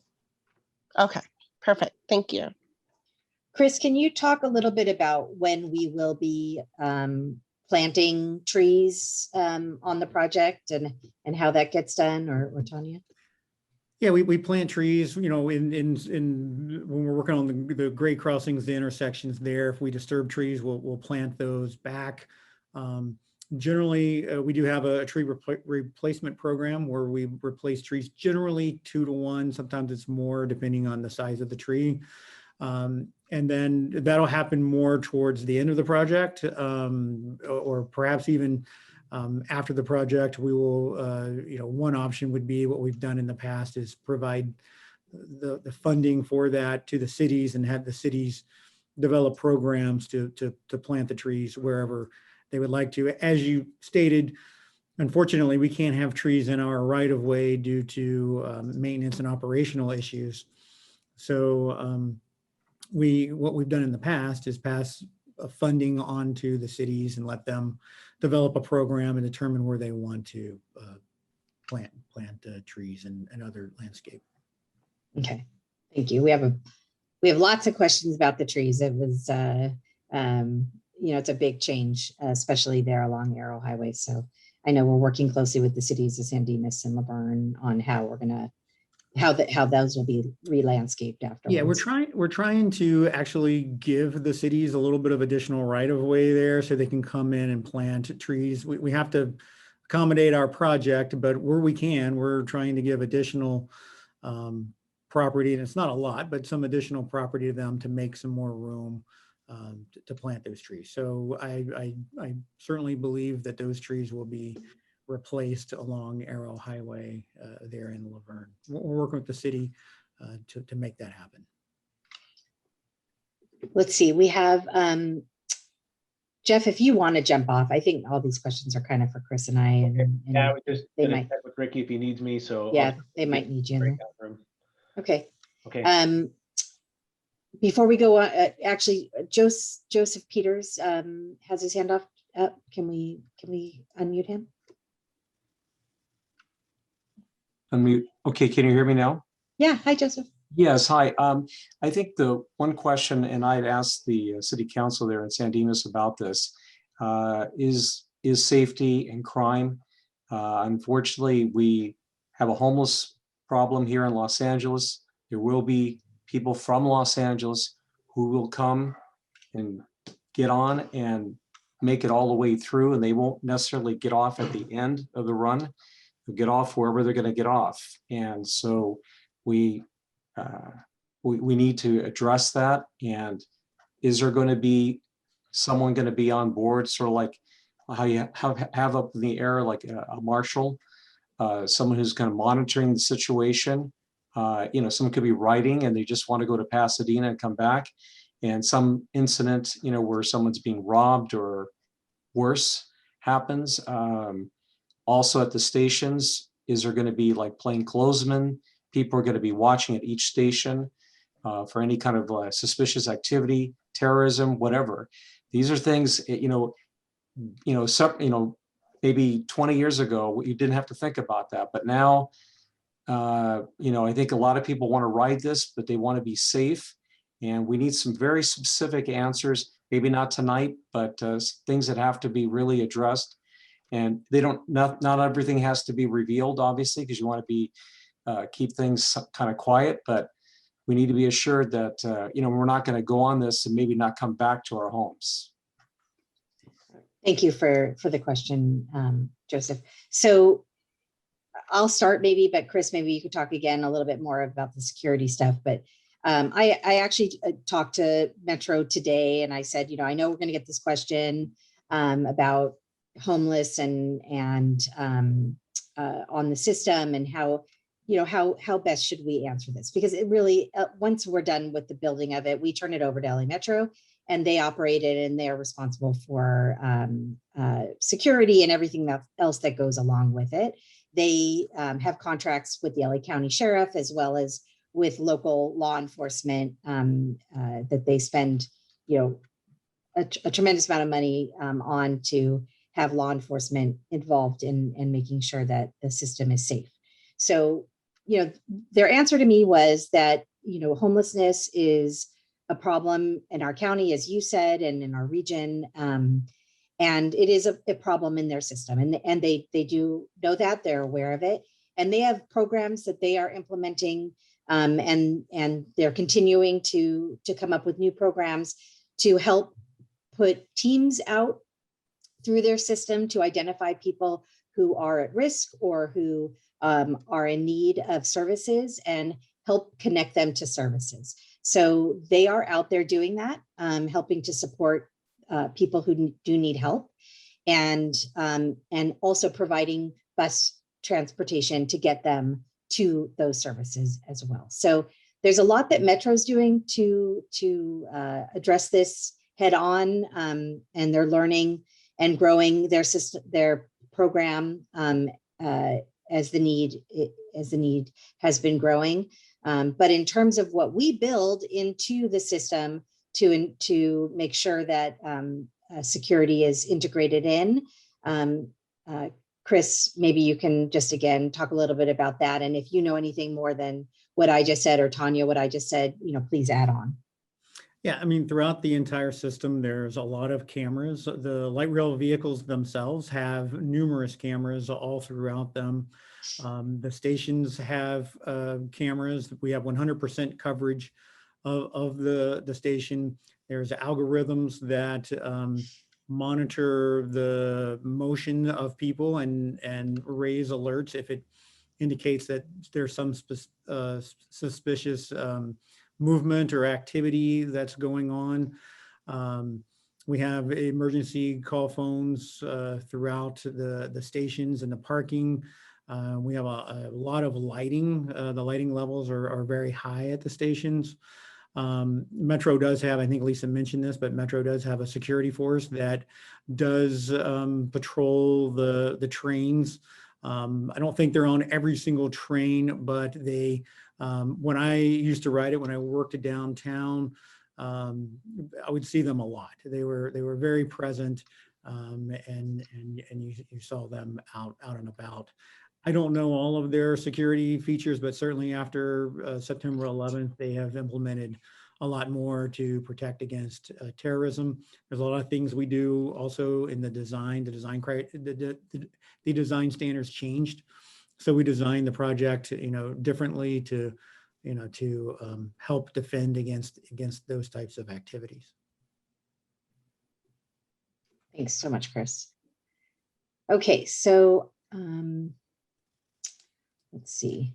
I am not seeing any other hands up, so I'm going to go over a couple other questions that we got through the Q&A, and if people still want to add questions that you might be thinking of now to the Q&A, we will get to them, or if you want to raise your hand and ask a question, we will be happy to call on you.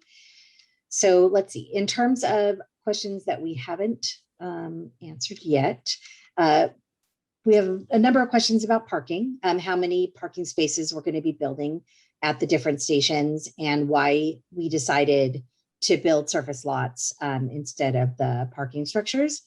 So I'll go over the numbers, and then maybe Chris, you can talk a little bit about what was behind that. And then a secondary question that we've been asked separately is, what are we doing to protect the area, the neighborhood around the stations from folks using parking around the neighborhood as well? So we can kind of talk about parking as a whole with this answer. But in the site plans that we that are in the presentation, it says how many parking spaces approximately they're going to be at each of the stations. 302 approximately in Glendora, 289 in San Dimas, 299 in Laverne, 530 in Pomona. And you want to talk about how we got to that that number and why we are now building surface lots? Sure. Metro, as Lisa said, is the operator and maintainer of the system. We are building it for Metro. They will own, operate, and maintain these parking lots that are for the goal line. They performed a study. They hired a consultant, performed a parking analysis, and they determined the numbers that were needed at each of those stations. They did request that we make them surface parking lots if at all possible. They've experienced some situations such as at Sierra Madre Villa in Pasadena. That was a very large parking structure, or it is a very large parking structure, has 1,000 spaces in it. And when we extended the project from, that was the terminus of the goal line phase 1 that we built. But when we extended it out to Azusa, the parking plummeted in that parking lot, and they had a parking structure, and they had a parking structure that was less than half full. It's about a third full. So, they don't want to waste those resources on building a parking structure that you really can't do anything with in the future if the parking demand goes down. They wanted that flexibility, so they requested that they be surface parking lots. So that's why we've done that, and to protect against any kind of higher demand than what we're providing. We have engaged a consultant to prepare a parking management plan for each of the cities in which we have a station. That will be a specific plan that will be used to protect vulnerable streets for goal line riders that may want to use that for parking. And there's some very simple techniques that can be used that will not be intrusive to people's lives or impact businesses. There's some very simple common sense things that we can do that will protect those vulnerable parking spaces. Thank you. Okay, let's see. How about first last mile? I was going to include it in the presentation, but I knew I was getting too long. You want to talk about what Metro has worked with all of our corridor cities in the last couple of years to create what they call first last mile plans for all of the cities. And so the question is whether, I'm going to go on mute in a second if that continues, if what we're doing to help promote safe walking and biking to the stations. And so you want to talk about the first last mile plans and what we know and funding for those? Yeah, definitely. So as Lisa said, that has been in work for quite a while. I believe about 2 years ago in 2019, Metro prepared a first and last mile plan for the project.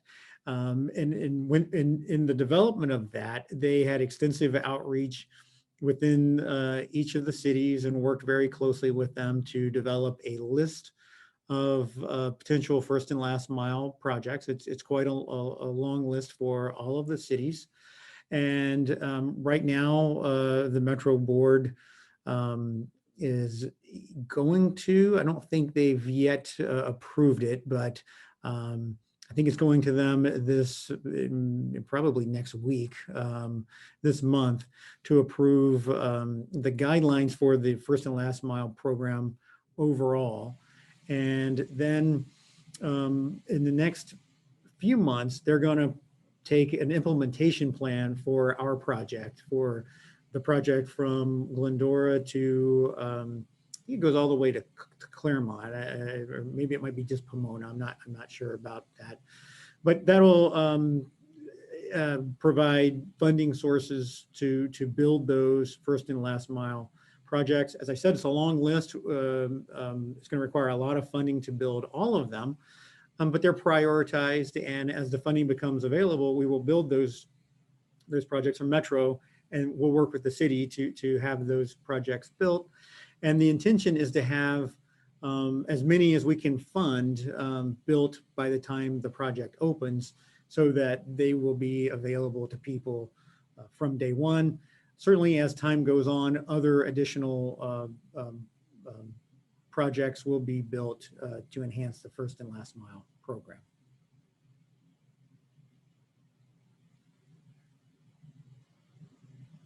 I muted myself because of my dog. Okay, so I know a lot of people wonder why we are only building bridges over the streets for light rail and not for freight. We did get that question. Can you explain that? Sure. The freight only has one train a day. It comes in and goes out. It's one round trip. And it, at its peak, it was operating Monday through Friday, one trip a day. So the volume is very, very low. And then there's also a complication of, and it's also generally, certainly when it comes in, it's kind of in the middle of the day, not during the peak period. The peak period is in the morning and in the evening, the morning rush hour and the evening rush hour. And then also to build a grade separation for the freight is very challenging because it can't go up a steep of a grade as the light rail. So the approaches to the bridge are longer, and then it starts impacting other streets. So that really isn't the reason why we didn't do it. We didn't do it because it wasn't needed, because of the volume was so low. Half of those two trips is not in the peak period. So there's really just no need for it. So it remained at grade.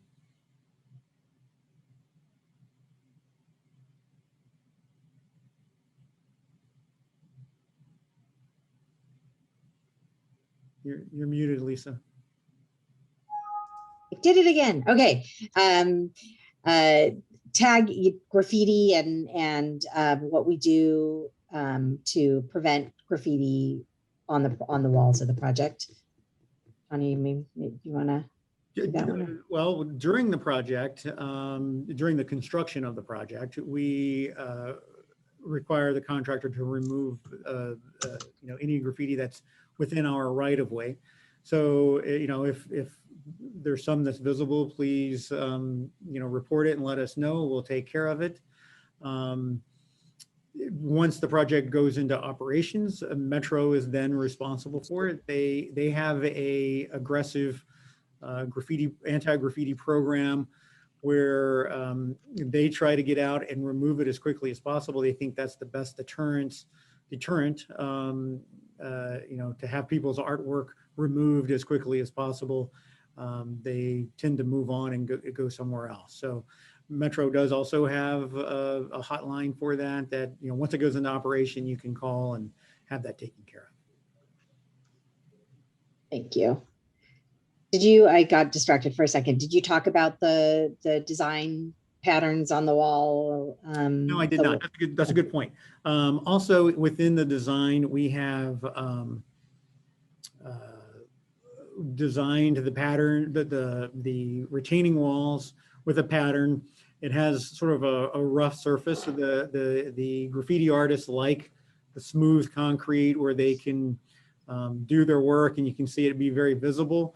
With our concrete, it's not very visible because of the relief, the relief of the concrete and the roughness of the concrete.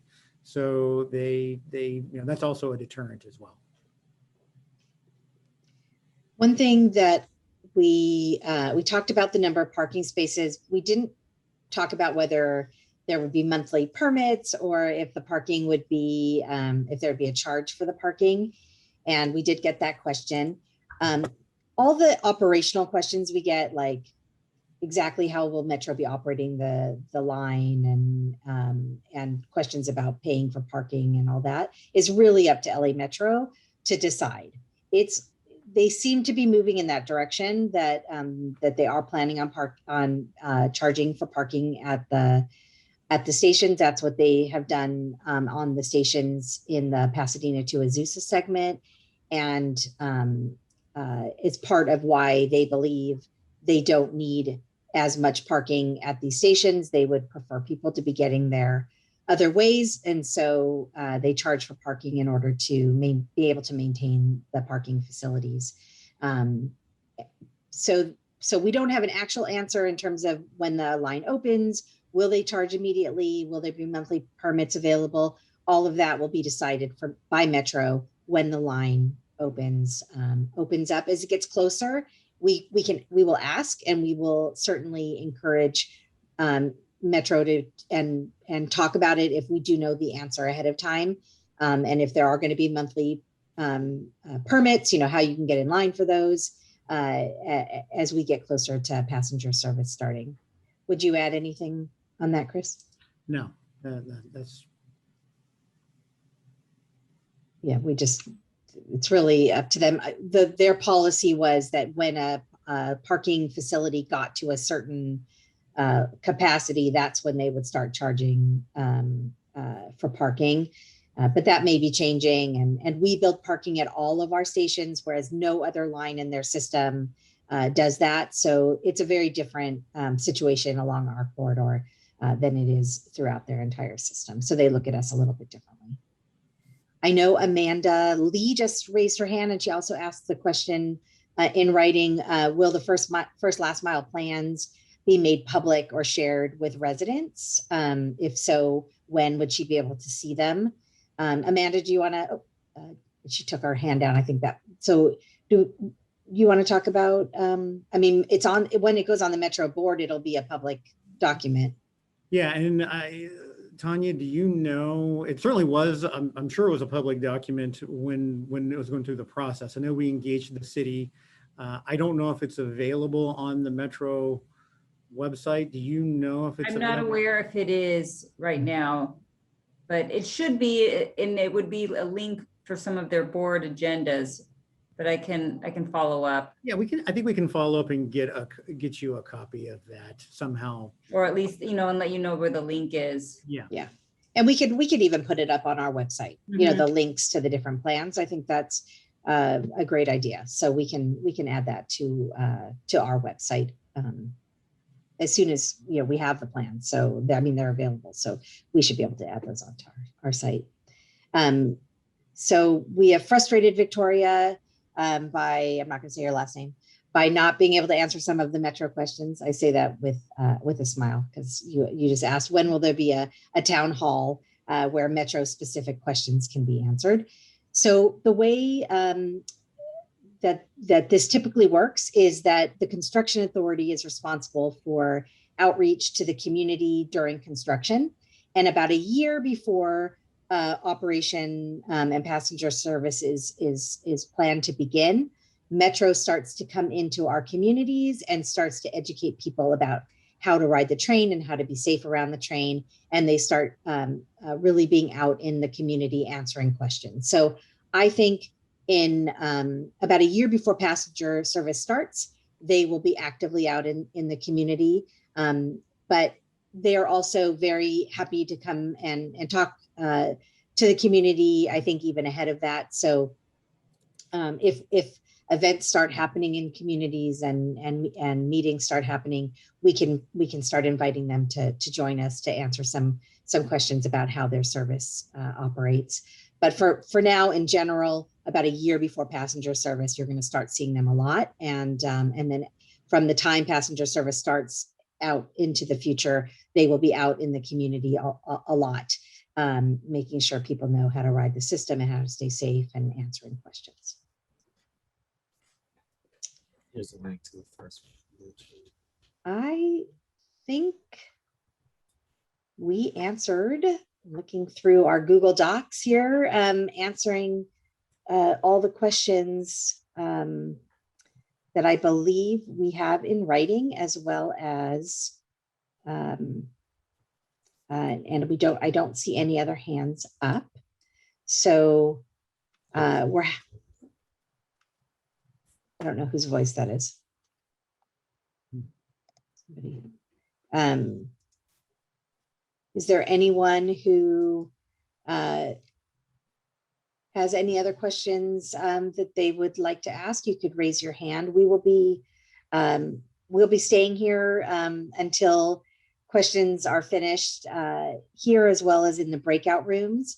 So I might just check in and see how the breakout rooms are doing. Let's see, I asked that question. So one breakout room has finished all of their questions, and nope, one person is still there, so they're still talking.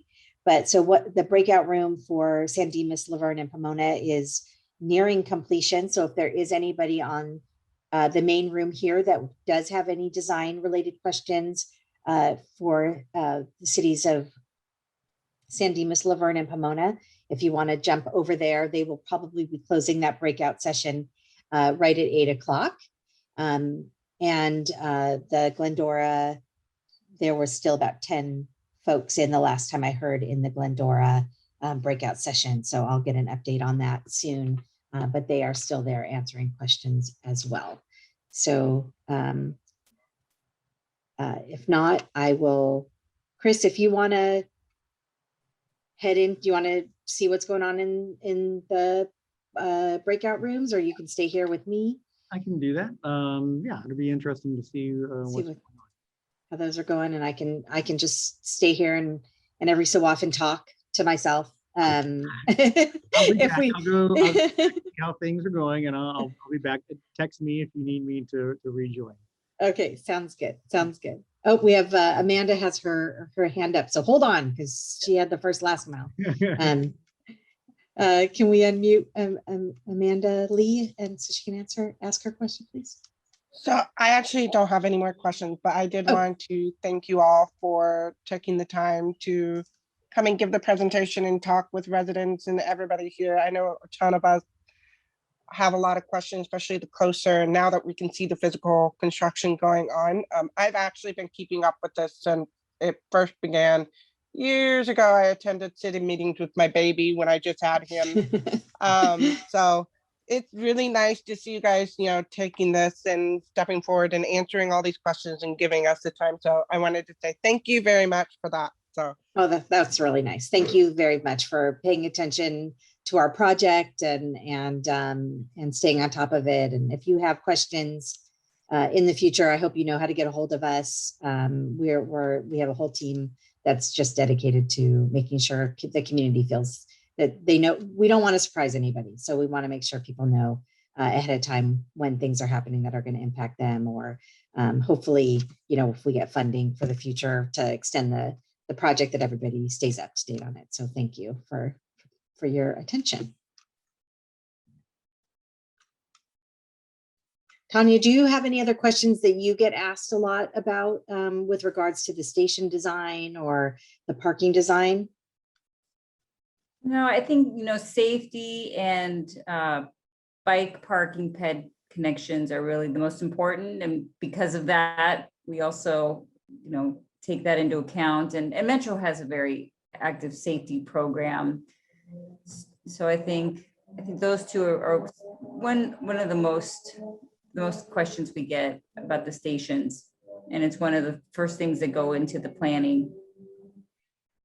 We're doing a lot more this segment in terms of making it easy to get from the local streets and to the station. Do you want to talk at all about that? Well, we tried to do that at the last phase as well. We had less this station. We have a little bit more sort of land available around the stations. So that's why we enhanced the pedestrian connections, where the other stations were really just right off the street. So wherever we can, wherever there's room, we try to enhance the pedestrian environment around the station. Thank you. I think of what other questions that we've gotten.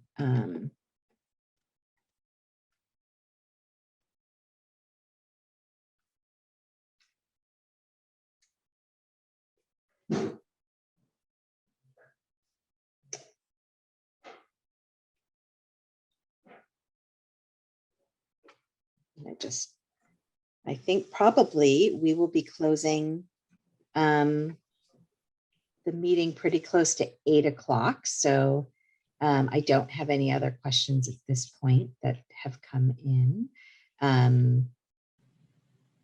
So there's a question about how to get to the room for design issues in Pomona. So if you go to the chat at the bottom of the screen and you open the chat window, you will see a link to breakout room number 2.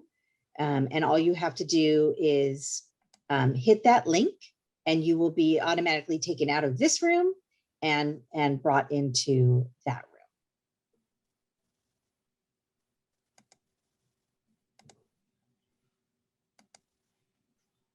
Looking to see if it worked, if he's still, I think it worked because he's no longer in this room.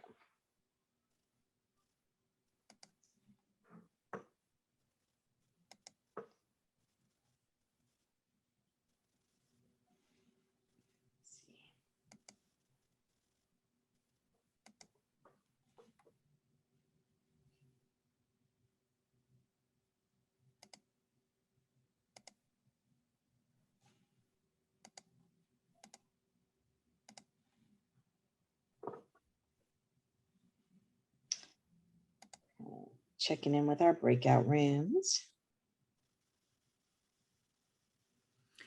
Hey, Lisa, how do I get into the breakout room? So in the link document that Nancy sent earlier, you should have your own link so that you can be a panelist. Okay, great. Yeah.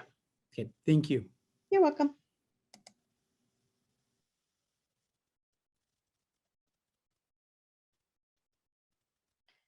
Just asking how things are going in there. Let's see if anyone is able to answer me.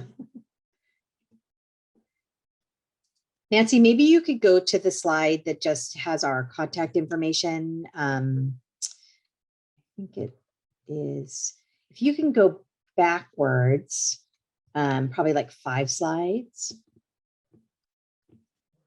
Oh, I lied, totally lied, like 10 slides. So keep going past this section and then it's in, there we are.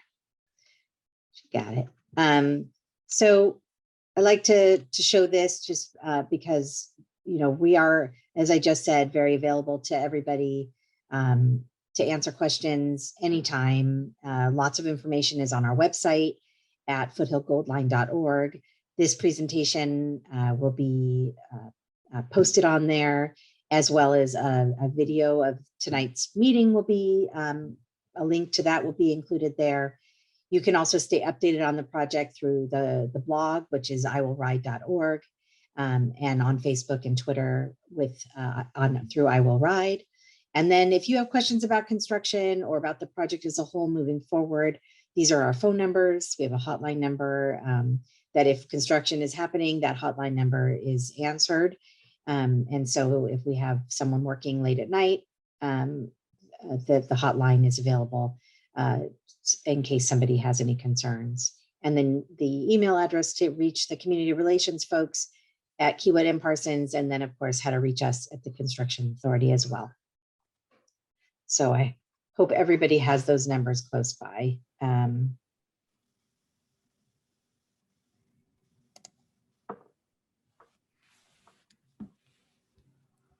No, Lisa, I cannot find that link, but that's okay. Oh, okay. I was not meant for me to be over there. I am sure they're doing just fine.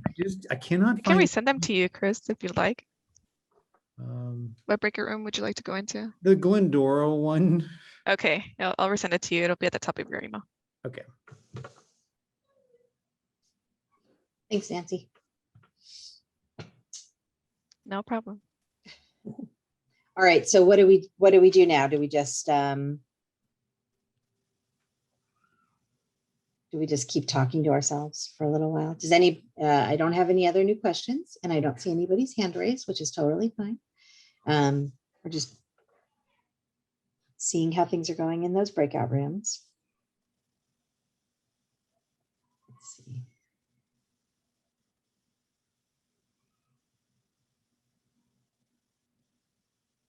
Okay, so we have just a few people who just left, this room and joined the breakout room. So they're answering those questions now. So I would say that we will still stay here for another few minutes, but I would anticipate that those breakout rooms are closing shortly. If you do have any questions related to design stuff in any of the cities, again, you probably have a few minutes to go over there, but basically if after tonight, of course, you can always send us an email or call us and ask your question if you do have questions after tonight.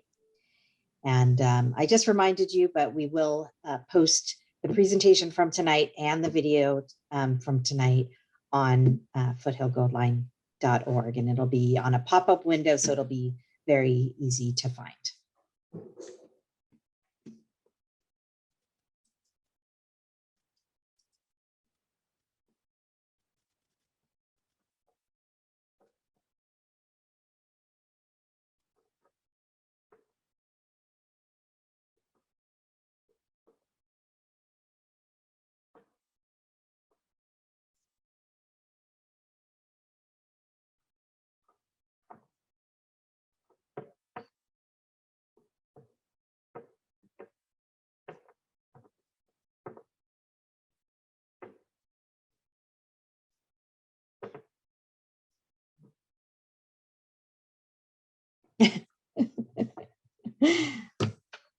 I could sing.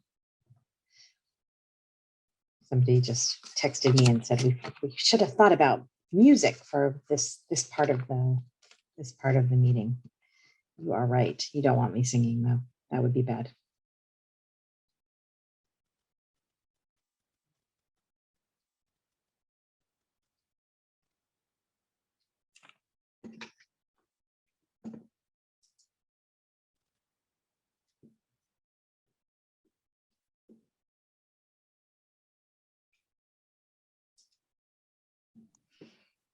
Lisa, should we drop in the fact sheet links again and the video in case anybody wanted to access those that might have joined us after the fact? Yeah, that'd be great. Okay. We started the meeting with a grade crossing video that shows how we build the street level crossings for the light rail system for safety. So that was at the very, very beginning of the meeting. So if you missed that, we are putting a link to that in the chat, and it will also be available on our website. And then we have fact sheets for all of the stations, as well as for the Bonita Cataract Bridge that we also have put in the chat for people. So if you are interested in seeing those, they are now available for you in the chat.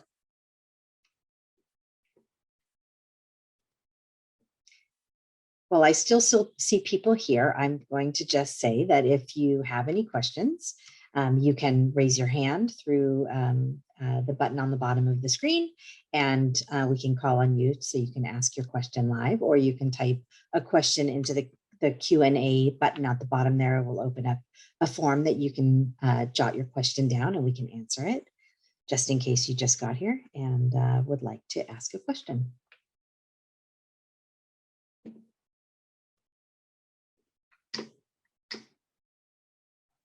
Someone is asking, Nancy, if we could please post the breakout room links in the chat again as well. Okay, Caitlin will do that shortly. Thank you. Okay. Oh, wonder which room he's going to, because it looks like breakout room 1 is about to close.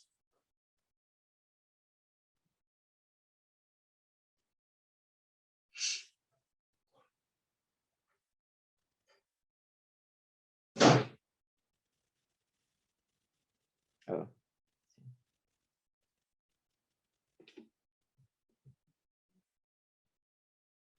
John, do you know which breakout room you want to go to? You want to let us know, because they're about to close the breakout rooms.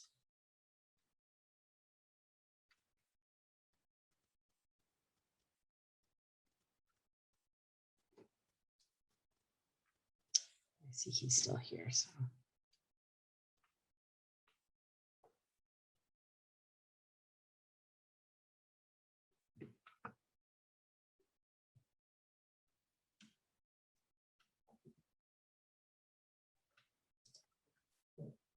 Am I allowed to ask a question of somebody who's an attendee directly? Yes, well, you can reply to John under the Q&A. It's under the Q&A. Okay. Yeah, Sorry. type answer. You would think after 2 hours I would figure that out all by myself.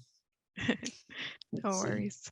I can also unmute John to see if You he'd want like to tell us. Yeah. Yeah. Let's see.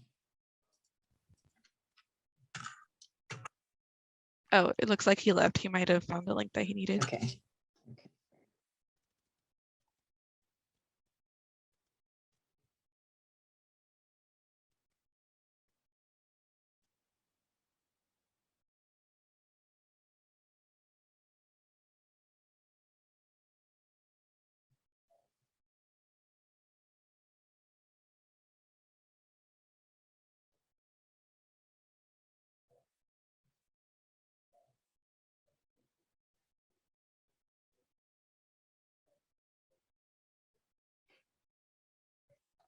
Just checking to see where he went, which room, so we can.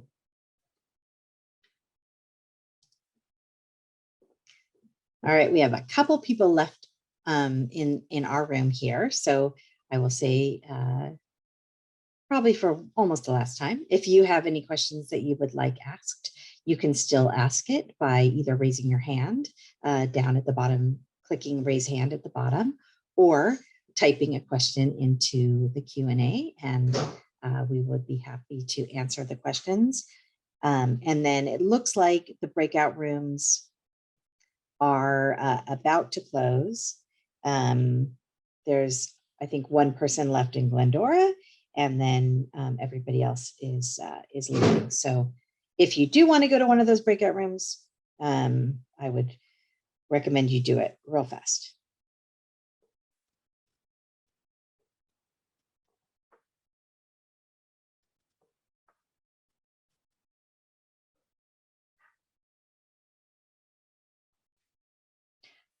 I think, let me just ask.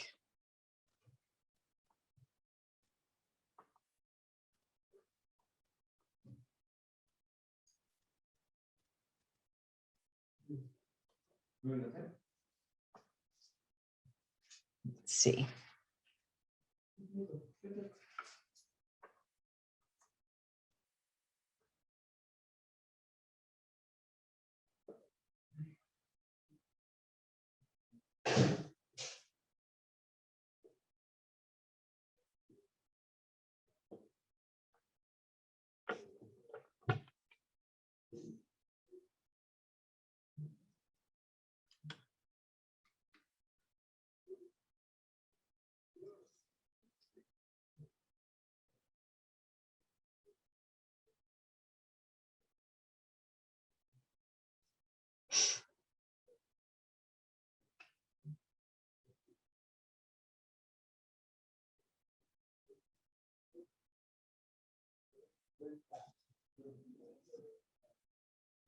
So I think it's fine for us to close out the main room here. I think the breakout rooms are completing. They have a couple questions they're answering right now, but it looks like they are closing, getting ready to really be finished on their end as well. So I just want to thank everyone very much for attending this evening, and for the team who helped answer questions and put this on. We had a whole team of folks behind the scenes that helped to run the meeting and make sure that it ran really smoothly, and they did an excellent job. And our team at both the Construction Authority and Kiewit Parsons, who helped answer questions and help prepare the presentation. Just really want to thank everybody for all their hard work, and for everybody who attended this meeting, for taking the time to stay up to date on the project. We truly appreciate it, and we hope you continue to stay up to date and ask us questions along the way when you have them. So with that, I think we can close the main room and thank everybody, and just say good night. Thank you very, very much.